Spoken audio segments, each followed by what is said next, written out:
বিধানসভায় বিজেপি বিধায়কদের শারদ উৎসবের উপহার তুলে দিয়েছেন সুকান্ত মজুমদার। মঙ্গলবার দুপুরে আচমকায় বিধানসভায় বিরোধী দলনেতা শুভেন্দু অধিকারীর ঘরে গিয়েছেন রাজ্য বিরোধী সভাপতি তথা কেন্দ্রীয় প্রতিমন্ত্রী, কিন্তু সেই সময় ঘরে ছিলেন না শুভেন্দু অধিকারী। তার অনুপস্থিতিতে বিজেপির পরিষদীয় দলের তরফে মুখ্য সচেতক শঙ্কর ঘোষ তাকে স্বাগত জানিয়েছেন। ছিলেন অন্যান্য বিজেপি বিধায়করা। সেখানেই উঠে এসেছে 2026-এর বিধানসভা নির্বাচনের প্রসঙ্গ।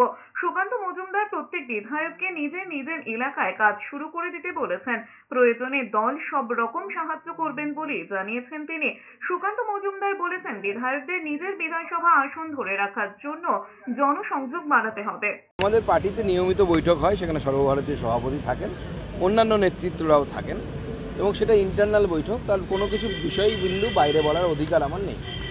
উপনির্বাচনে ভারতীয় জনতা পার্টি পুরো শক্তি দিয়ে লড়বে, কিন্তু আমরা যে উপনির্বাচনের এর আগের চিত্র দেখেছি সেরকম যদি উপনির্বাচন হয় তাহলে আমি তো নির্বাচন কমিশনকে বলে ভোট করানোরই দরকার নেই।